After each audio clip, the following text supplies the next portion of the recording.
You are not an iPad baby. These are the rules for interacting with technology. Welcome to another episode of Professor Dr. Internet Ugly Tells You the Obvious. We have forgotten that the screen is supposed to make our lives easier, not drain the life from us. Humans make and use tools. How awesome. It makes us capable of lifting things, diving, flying, eating pizza. It helps us be more efficient, and more efficient, and more efficient. Technology is supposed to aid us. It is supposed to make our lives easier. It is supposed to save us time instead of eating away at it. Technologies are tools for us to pick up and use. So how do we make our phone a tool again? For this, I will assume you already have something going on with your life. You have goals you're working towards. You have an identity outside of the internet, but you still mindlessly scroll. So let's cut that out, shall we? So here is my very easy two-step plan. I won't be like, ooh, watch till the end of the video to find out. No, these are the two steps. 1, abstinence. 2, reintegration. And honestly, step 2 is optional. You can totally live without the vril sucking applications. And in this case, this is only a 1-step plan. Let's break down these 2 steps. Step 1, I'm sorry, you gotta delete it. Delete, purge, cleanse, reset. Delete all social media apps from your phone. But I don't want to delete my social media. Too bad, you have to. This is what needs to happen. You don't need to delete your actual account if you don't want to. Just delete the app from your phone or deactivate your account temporarily. Make it so you're automatically logged out of all your accounts, even when you go on web browsers. And maybe make a new password for yourself, and don't save the password in your password manager, but just write it down somewhere sort of out of reach. You gotta make it as difficult as possible for yourself to get on those apps that you're addicted to. Like, the things you actually want to do in life, you have to make as easy for yourself as possible. Set up everything so you can just flow through those motions. Everything you don't want to do, make it as difficult for yourself as possible. It's kind of makes sense. Now, let's look at a study that made people quit Facebook for a month. I know probably none of you use Facebook, but you can equate this to whichever slot machine of your choice. So in this study, they paid over 2,000 participants to quit Facebook. They found that those who stopped using Facebook were happier across a range of self-reported measures of happiness and well-being. So you see here that these people were happier without using Facebook for a while. And after that period of no Facebook use ended, when they got back to the app, they actually used it less than they did before. And something notable here as well is that these people weren't willing to give up Facebook completely out of their own accord. When asked to give up Facebook for another month, they still wanted to be paid to give up the app. They wanted to be paid less, but they still wanted to be paid. And that is because the social media platform is giving them some sort of value. And we will get to that. In another study, looking at a bunch of different variables in schools, they found that school loneliness was high when smartphone access and internet use were high as well. Okay, so not using internet and social media for a little bit is good, but why do we need to do this? Specifically because you're sort of addicted. It is because your brain needs to get rid of the dopamine path that leads you to picking up your phone and scrolling. I mean, you've probably noticed sometimes that you've picked up your phone without you even noticing it. You do it as a reflex almost, and this is a reflex we gotta get rid of. So cut it off. It will suck. I'm not gonna lie to you. It will suck. I mean, it's actually sort of okay once you start, but let's just assume it's gonna suck and you're gonna be bored. You will be bored by everything because you've been overloading your brain with this dopamine. Our brain has something called neuroplasticity, which is just the brain's ability to reorganize itself by making new neural connections. It makes it so we can learn, adapt to changes, and even overcome injury. Bits of our brain are constantly reorganizing, creating new paths, creating a new you with new habits, essentially. And you can influence what person you become. I'm sure you've heard this analogy of a new neuron connection being like a road. When it first gets made, when you do it for the first time, it's a very shallow path that you walk. You have to cut through the grass to make this path. It's very difficult. But then once you've walked on it, it becomes like a footpath. And once you walk on it more and more, it becomes deeper, more used, and eventually it can even turn into a highway. It becomes super easy for you to do this thing that once was very difficult because it was new. So let the Instagram habits weaken. Let the path be overgrown. Make it difficult for yourself to walk this path. The longer you wait, the more overgrown this road will become and the less need you will feel to open up this app. Now, how long the overgrowing of a path like this takes isn't exactly clear, but it has been suggested that it takes an average of 66 days to form a new habit, but this was in a range of 18 to 254 days, depending on the habit and the individual. And also this is about forming a new habit, not getting rid of an old one. Quitting an addiction can be more complicated than just starting a new habit. I suggest you try to not look at social media or whichever part of your phone you're addicted to for at least a week, but preferably a month. And it's good for everyone to go 1 month, a year, every year without social media anyways, I think. Even if you're not addicted to social media, you should cut that shit out for at least a month, a year. And if you fall off one day, that's okay. You can delete everything again and just keep going. It's okay. Keep going. This is the habit loop. It's discussed by Charles Twenge in The Power of Habit. I actually didn't read this book. All this information came to me in bits and pieces through the collective consciousness of the internet.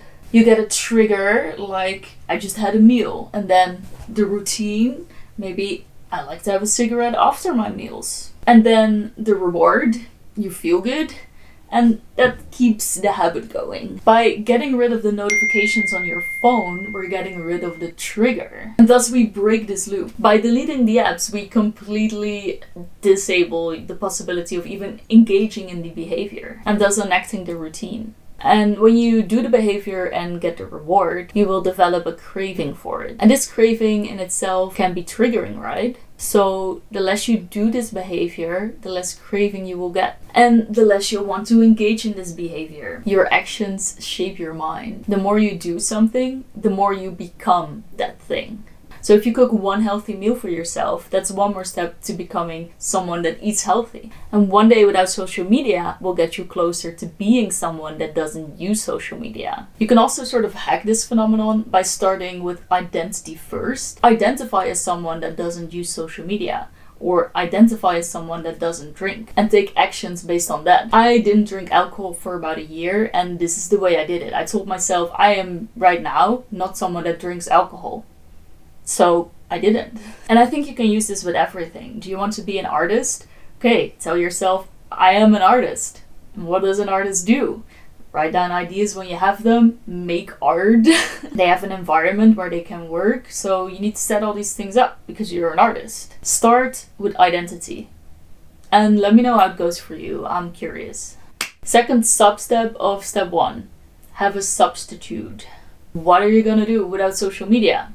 Have a plan. Stare at a wall all day? That would be pretty dope, but I guess not. So have a plan. Go for a walk. Be in nature. Plan things with your friends. Listen to a podcast, read a book or a manga. PewDiePie just announced his 2025 book club thingy. Maybe you can join that. Find a local book club, even better. Go hang out with your nieces and nephews. Clean your house, learn about plants, make art, take time for cooking. Make it your new life goal to set up or contribute to a community. Or maybe sit down and think about what you want out of life. What is your life plan? And how are you gonna get that? There are so many things to do, it's crazy. And I do suggest being lenient for yourself with this, because it doesn't all have to be productive. We're not quitting social media to be more productive. We're quitting social media to feel better. So fill your times with things you actually enjoy, and it doesn't have to be productive. Make a dopamine menu. Okay, pick up a piece of paper right now and write down some things you like to do. What gives you enjoyment? What hobbies do you actually have? Or what would you like to get into? Write it down, and when you're bored, look at the list and pick something from your menu. Bonus points if you make it look pretty. Also, next to your dopamine menu, plan ahead. Just make plans with friends, sign up for a course, join a sports team. Make sure you have all the things to practice your hobbies. And all this planning ahead is especially important during the winter season, because just quitting one of your addictions is way easier in summer, I feel, when you can go out, be with friends, it's nice weather outside, you can take a walk whenever you want to. But if you're cooped up inside, you really need to plan out what you're gonna do with all your time. And then, once we've done all this, it is the goal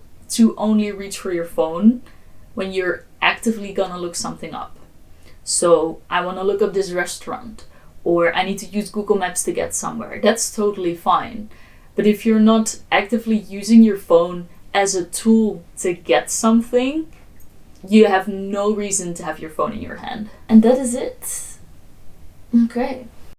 That was part 1.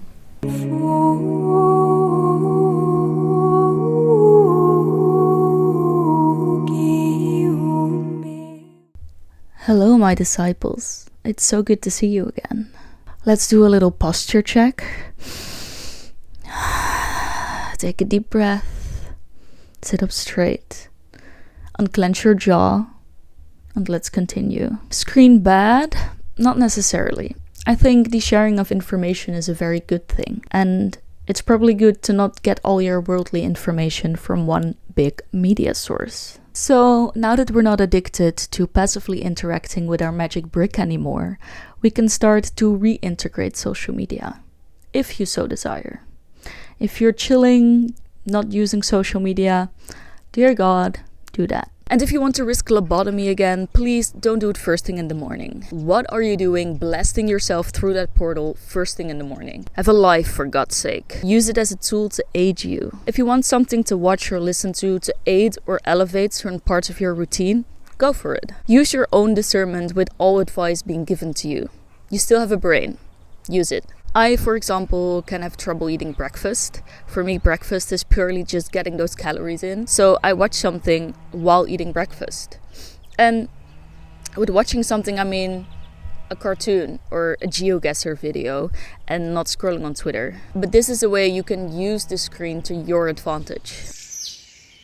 Let's look at do social network sites enhance or undermine subjective well-being, a critical review. This was a literature review done in 2017 and the findings are shown in this process model. The pluses indicate an increase and a minus indicates a decrease. So if we go from top left, we see the active use of social network sites. So you're chatting to people, you're actively engaging, leads to an increase in social capital and connectedness. You're actually talking to people and you feel connected to them. This in turn leads to an increase in subjective well-being, and that's just how the individual rates their own well-being. Then in the bottom row we can see the passive usage of social network sites leads to an increase in upward social comparison and envy. So if you're passively scrolling through photos, videos, tweets, you'll start to compare yourself more to random people and feel more envious. And this leads to a decrease in subjective well-being. So there is a case to be made for using social media. It can actually increase social connectedness and subjective well-being. So personally, I like to keep my social media use very limited.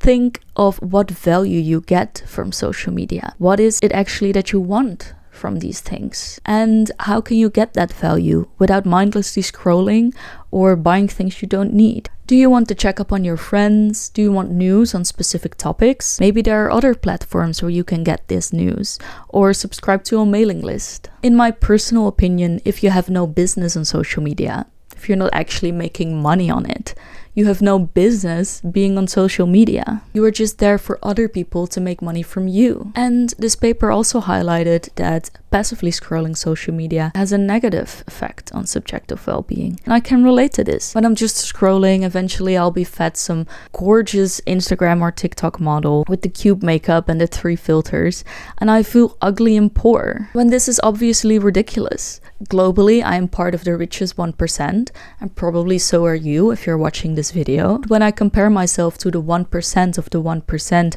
of the beautiful bazillionaires, I feel ugly and poor. Our brains did not evolve to take global context into account. We are not meant to compare ourselves to everyone in the entire world. So stay active in your local communities, and you'll probably find that you're quite smart, capable, and you'll do well. This paper also encourages policymakers to educate the general public, and I'm no policymaker, but I took the liberty of educating you.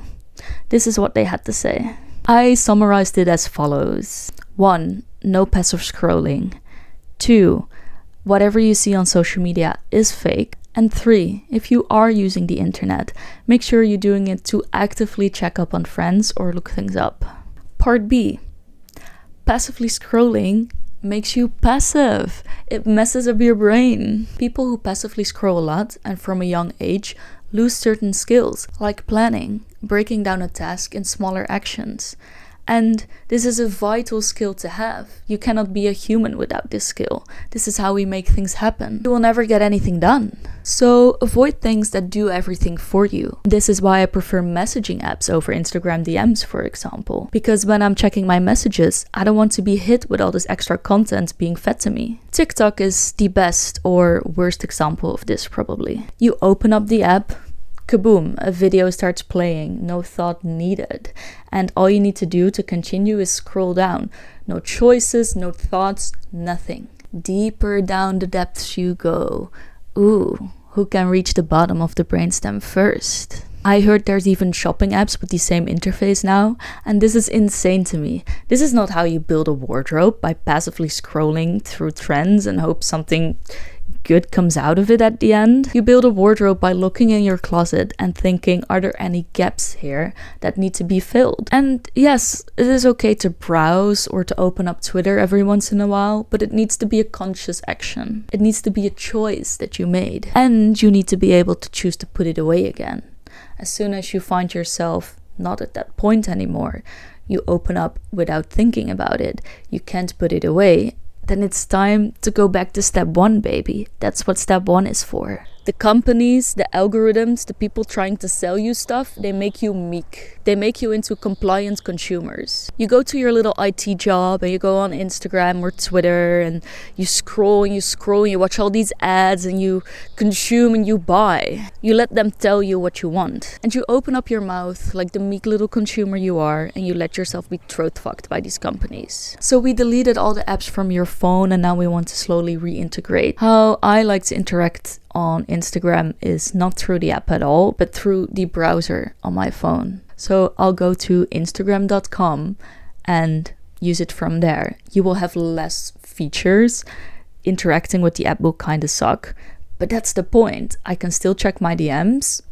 That's all I need to do on there. And this will work for Twitter too. And TikTok, you just shouldn't have that. TikTok, I'm sorry, just delete that. Now, if you do really like having the app on your phone, I, on occasion, will have things downloaded, but I will put a time limit on the app.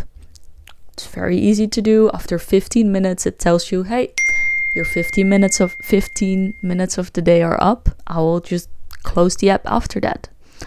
Or maybe if I'm busy doing something, it's very easy to skip that little pop-up as well and keep doing what you're doing, but at least you'll get a reminder every 10 to 15 minutes and you'll have to actively choose again to be on that app. As soon as I notice that I go over the limit for multiple days in a row, that's time to go to step 1. Now, something that should always be the case is keeping all notifications off. Not just on silent, off. The only apps on my phone that I allow to give me notifications are the actual phone app, SMS, and WhatsApp. And on occasion a language learning app. But that's it. I don't even have notifications for DMs. Opening up social media apps should always be an active choice and not a reaction to some notification. Phone notifications are for when my grandma falls down and I need to help her. And a little bonus tip, if you find yourself buying too many things that you don't really need from all the advertisements of these apps, you can now often get paid subscriptions or paid versions of these apps to not see any ads. I think ads should be illegal. They're very annoying, and at this point it's basically manipulation and mind control. There are whole fields of psychology purely dedicated to marketing and how to sort of hack your brain to get you to buy things.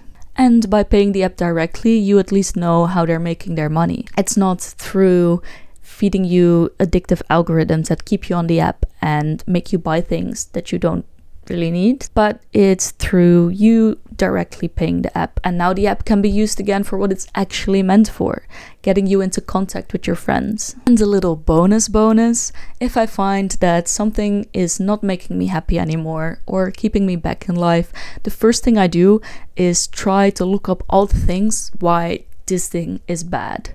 So I'll go onto YouTube and search for the negative health effects of alcohol or caffeine. And this really helps to motivate you to keep doing this thing. The less motivation you have for something, the more difficult it will be and the more willpower you will need. But if you have a lot of motivation for something, it will actually be quite easy to do it.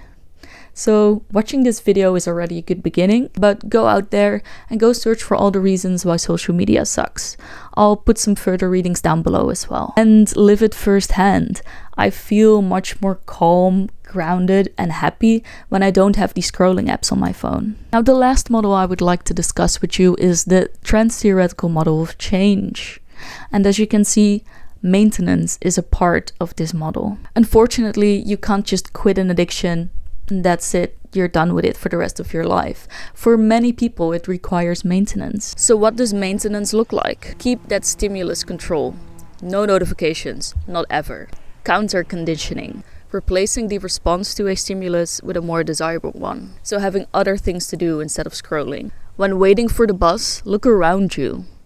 When at home, watch a movie. When with friends, play a game. And I've said it already, but make art, contribute to your community, bake delicious things, produce instead of consume. And reinforcement management. I think this will automatically happen because the more you will be off social media, the more you will actually see the benefits it brings to your life.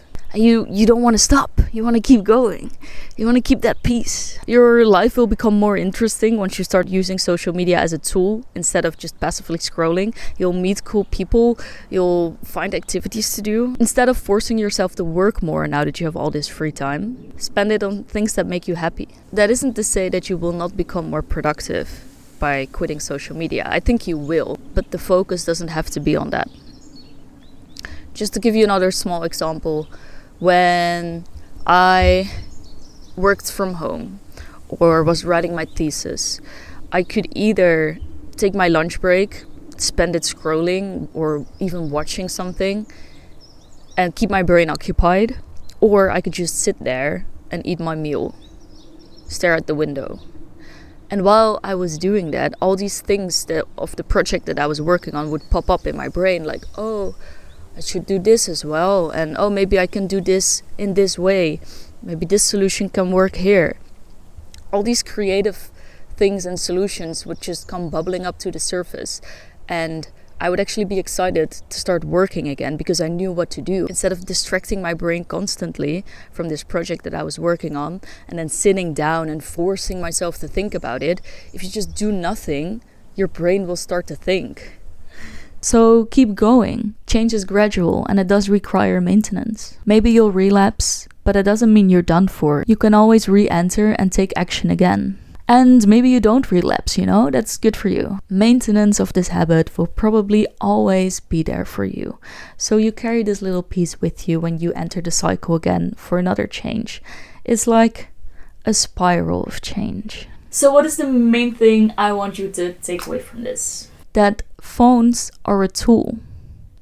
Your phone is here to serve you, and you are not here to serve the billionaires. Your phone is supposed to help you in life, and it is not supposed to eat away at your time, opportunities, and attention span. Use your phone actively. Use it to improve your life. I want you to ask yourself whenever you reach for your phone or whenever you discover yourself with your phone in your hand, I want you to ask yourself, what am I using this phone for right now? Are you looking up navigation or calling someone? That's fine. Or are you escaping reality? I want you to ask yourself, what am I using it for? Every time. Make your phone a tool again. It is meant to make your life easier. It is not meant to be your life. And this ultimately goes for all technology. Your computer, your car, AI. Ask yourself, is this making me stronger or is it making me dependent on it? How can you use it to become stronger, not weaker? I want my disciples to be strong, critically minded, capable human beings.